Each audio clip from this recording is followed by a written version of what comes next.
Oh, hey, how's it going? Come on in. Oh, no, I don't think I'll be able to help you much. I'm just the apprentice.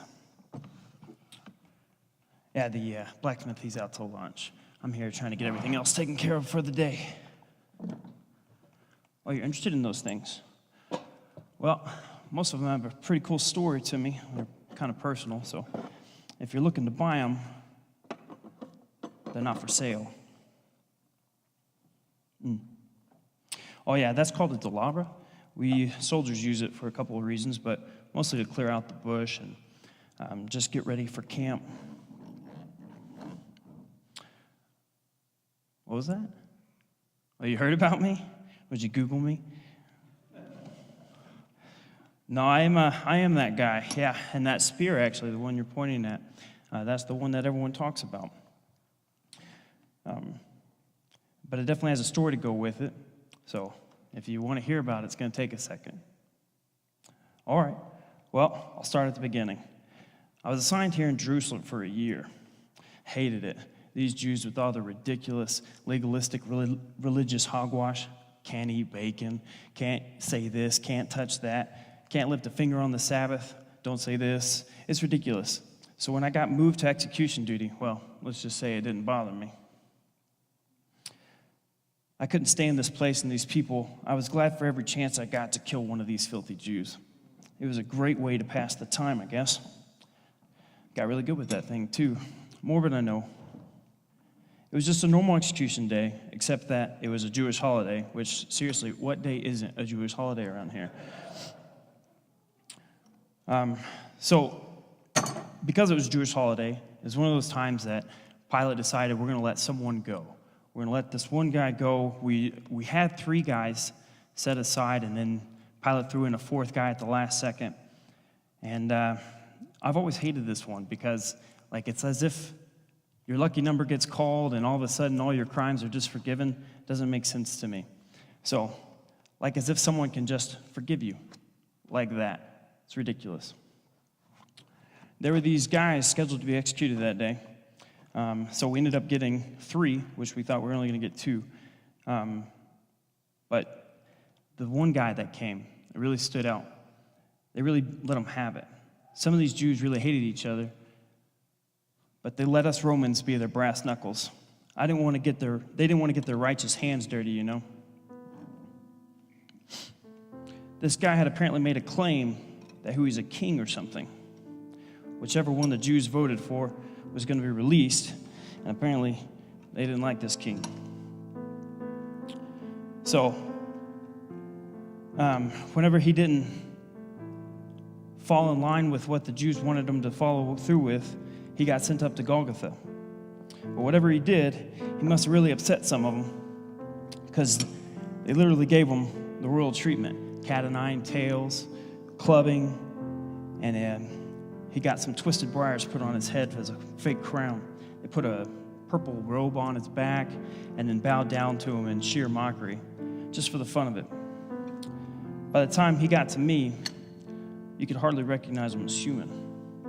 Of course, even after all that, he still had to drag his own crossbeam. Those things are 100 pounds apiece. That beat-down Galilean couldn't even carry it halfway. Being a festival, there were people everywhere, and it was taking this Jew way too long to get up to the hill so I could kill him. So I found another pilgrim, I think he was from Africa, had him help him carry that cross. You know, most of them rebels, they go down kicking and screaming the whole way, cursing God, cursing us, just fighting. Normally it takes 3 or 4 of us to hold him down and get him up on the cross. But this one, he was different. He just always obeyed. He did everything we asked. The Jewish widows, they would come and they'd ask permission if they could give them some wine and some vinegar mix.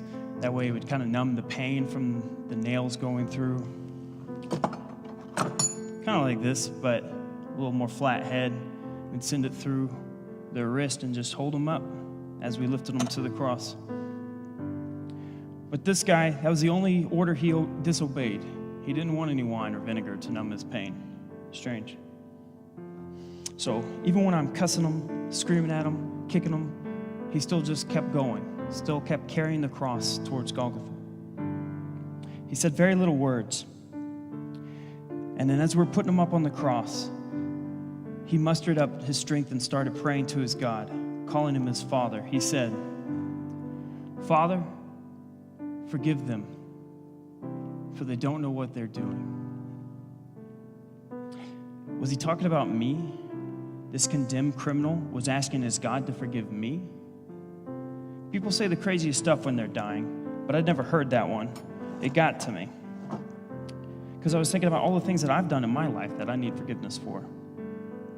As a Roman soldier, I've killed quite a few people. And I know I need the forgiveness from all the gods to forgive what I've done. But to have a criminal pray for one to forgive me, I didn't know what to think about that. You probably won't believe this, and most people don't, but that day was one of the weirdest experiences I've ever had. At the hardest part of the day, the sky turned pitch black. It was as if the sun itself just shriveled up and died. Eerie is the only word I have to describe it. This Jew had gotten into my head and I couldn't shake him out. I was scared. I've seen the horrors of battle, but none of them ever shook me the way this did. I just wanted to go back to my quarters and go to sleep so I could wake up from this god-awful nightmare. Just gotten into my head. But I wasn't going to leave my post, not as a Roman soldier. That would mean death. So I stood there praying to all my gods that this darkness would end. Why did the Jews hate this guy so much? Why would Pilate order his execution even though he knew he wasn't guilty? What God had been so infuriated that day to turn the sky black? And how could a guy that prayed for my forgiveness as I nailed him to the very cross be a convict? Suddenly, the darkness of the sky and of my thoughts was interrupted with a scream, something in the Jews' language. As I looked up at him, I saw every muscle in his body go limp. At the exact same instant, no lie, an earthquake shook the ground. I was so scared. And I don't know if it was because of the weight of my fear or because I was literally having trouble standing up. It was crushing. Those things don't just happen. Midnight sky at noon, an earthquake that tears apart the mountain. And at the exact moment this guy breathes his last, the captain freaked out. All of a sudden, he's on his knees, looking up at Jesus, and he's saying, "Truly, this was the Son of God." And it sunk in. Those guys earlier said he claimed to be the Son of God, and Captain was right. It had to be true. And this Jewish God had to be more of a God than any I'd ever prayed to. None of my gods had ever done anything like that. And I had just killed him.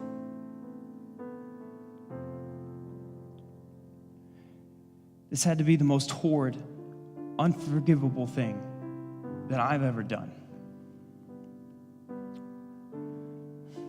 Oh, the spear, right. Well, after the sun came back out a little bit later, those power-hungry Jewish temple leaders showed up and said their sacred day was about to end, and we needed to get him off the cross.